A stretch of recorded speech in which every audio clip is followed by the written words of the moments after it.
ইসরায়েলিরা গাজার উপর যে বর্বরতা চালাচ্ছে এটি নিয়ে সারা পৃথিবীতে বিভিন্ন দেশে বিশ্ববিদ্যালয়ের শিক্ষার্থীদের মধ্যে এক তুমুল উত্তেজনা সৃষ্টি হয়েছে, যার পরিপ্রেক্ষিতে আমেরিকার মতো একটা খ্রিস্টান রাষ্ট্রে ইহুদিদের মুখের ওপর তারা শিক্ষার্থীরা আন্দোলন করতেছে।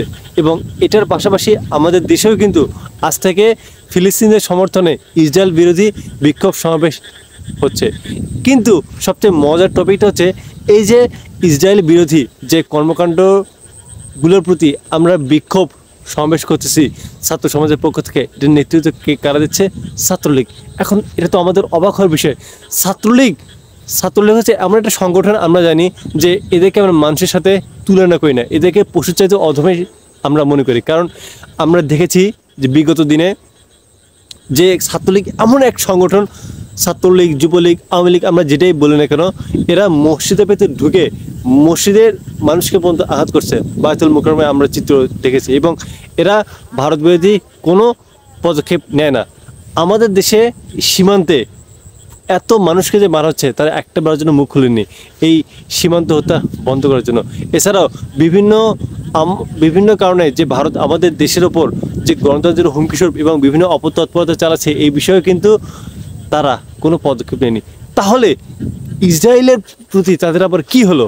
কেন ইসরায়েল থেকে তারা যদি যন্ত্র কিনতে পারে, ইসরায়েল থেকে যদি বড় বড় মন্ত্রী মিনিস্টার যদি বাংলাদেশে ল্যান্ড করতে পারে, যাদের সাথে আমাদের কোনো কূটনৈতিক সম্পর্ক নেই, তাহলে হঠাৎ করে আছে কি হলো যে আজকে আওয়ামী লীগের একটা অঙ্গ সংগঠন ছাত্রলীগ তাদের বিরুদ্ধে আজকে লড়তেছে?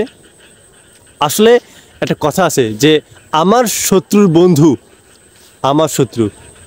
আমরা জানি যে 2024 সাল 7 জানুয়ারি বাংলাদেশের যে দ্বাদশ নির্বাচনটা হলো, এটাই ঘিরে সারা পৃথিবীতে এটা একটা অবিশ্বাসিত অবস্থায় রয়েছে যে আদৌ কি এটা নির্বাচনটা সঠিক গ্রহণযোগ্যতা পাইছে কিনা। নির্বাচনটা কেমন হয়েছে সেটা হচ্ছে আমরা সকলে জানি। এবং এটা নিয়ে বিভিন্ন দেশ থেকে বাংলাদেশ সরকারের উপর একটা চাপ দিচ্ছে যে নির্বাচনটা হয়তো গ্রহণযোগ্য হয়নি বা সঠিকতা পায়নি। এটা কিছুদিন আগে ওবায়দুল কাদেরও, যিনি বাংলাদেশের একজন মন্ত্রী, তিনি নিজেও এটা স্বীকার করেছেন। সো বিশেষ করে আমরা তো জানি যে আমেরিকা একটা গণতান্ত্রিক রাষ্ট্র, তারা সবসময় চায় যে নিজে যেমন গণতান্ত্রিক দেশ, অন্যান্য দেশেও যেন গণতন্ত্র প্রতিষ্ঠা হয়। এই জন্য তারা সর্বাত্মকভাবে কাজ করে। বাংলাদেশে যেহেতু তারা দেখছে যে বাংলাদেশে ঠিকমতো গণতন্ত্র প্রতিষ্ঠা হচ্ছে না, এই জন্য তারা বাংলাদেশের সরকারের উপর বিভিন্নভাবে চাপ প্রয়োগ করতেছে যেন নির্বাচনটা সুষ্ঠু হয়। যেহেতু তারা মনে করতেছে যে এই নির্বাচনটা হয়তো সুষ্ঠু হয়নি, এই জন্য তারা বাংলাদেশ সরকারের উপর চাপ দিচ্ছে যেন তারা বেগম খালেদা জিয়াকে মুক্ত করে দেওয়া হয়, একটা ফ্রি ফেয়ার একটা যেন ইলেকশনের ব্যবস্থা করে দেওয়া হয়। সো এই যে মার্কিন সরকার যখন একটা চাপ দিচ্ছে বাংলাদেশ সরকারের উপর, তো বাংলাদেশ সরকার অবশ্যই তিনি আমেরিকাকে অবশ্যই শত্রু মনে হবে। কারণ তার দরকার ক্ষমতায় থাকা, তার দরকার গদিতে থাকা। কিন্তু যখন তিনি দেখতেছেন যে বাইরে থেকে কোনো প্রভাব তার উপর বিস্তার করতে চাইছে, তাকে ক্ষমতা থেকে হটানোর চেষ্টা করতেছে, অবশ্যই আমেরিকা তার কাছে শত্রুই মনে হবে। এখন ইসরায়েল এবং আমেরিকার মধ্যে সম্পর্কটা কি সেটা আমরা জানি, একদম দহর মরণ সম্পর্ক, একদম বন্ধুর চাইতে আত্মার চাইতেও একটা ভালো সম্পর্ক আমেরিকা এবং ইসরায়েলের মধ্যে। বলা যায় যে আমেরিকা ছাড়া ইসরায়েল অচল, দুজনের পরম বন্ধু। এখন আমেরিকা যেহেতু আমার শত্রু, তাহলে ইসরায়েলও তাহলে আমার শত্রু, বিষয়টা হচ্ছে এটা। তাছাড়া এই যে দেখুন এতদিন ফিলিস্তিন সে 1975 সালের পর থেকে কত আগে থেকে যখন ইসরায়েল রাষ্ট্র প্রতিষ্ঠা হয় এই পৃথিবীতে ভূমিফোড় হিসেবে, তখন থেকে তার ফিলিস্তিনের উপর নির্যাতন চালাচ্ছে। এতদিন কোনো আন্দোলন চলো না, বাট হঠাৎ করে আসছে কী হলো? ওই যে যখন আমেরিকা বাংলাদেশের উপর চাপ প্রয়োগ করতে লাগলো, তখনই বাংলাদেশ সরকারের পক্ষ থেকে তারাও বিবৃতি দেওয়া শুরু করলো, তারাও ইসরায়েল বিরোধী পদক্ষেপ নেওয়ার চেষ্টা করতেছে যেন ইসরায়েলকে জবাব দেওয়া মানে এটা আমেরিকার উপর একটা জুতো পেটার মতো অবস্থা। তারা আমেরিকাকে তো সরাসরিভাবে কোনো আঘাত করতে পারতেছে না। সো ইসরায়েলের উপর যখন তারা আঘাত করবে, তখন এটা ইনডিরেক্টলি আমেরিকার উপরেই কিন্তু এটা পড়বে। এই জন্য ছাত্রলীগ এই বিষয়টাকে হ্যান্ডেল করতেছে। তাছাড়া দেখুন এই ছাত্রলীগ, এই আওয়ামী লীগ, এই যে আমাদের এই দেশে প্রত্যেকটা দিন সীমান্তে ভারত পাখির মতো মুসলমানদেরকে মারে, অথচ তারা একটাবার প্রতিবাদ করেন, একটাবার জন্য তারা বলে না যে কেন ভারত আমাদেরকে মারে। এই সমস্যার সমাধানে তারা কোনো তৎপর হয় না।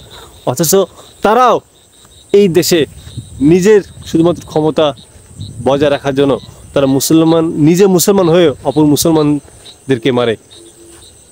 আজকে তারা ভারতের প্রতি এতটাই বিশ্বস্ত যে এই আমাদের দেশে এই যে কিছুটা আগে ফরিদপুরে দুইজন মুসলমানকে হত্যা করেছে, এই বিষয়ে কারো কোনো পদক্ষেপ নেই।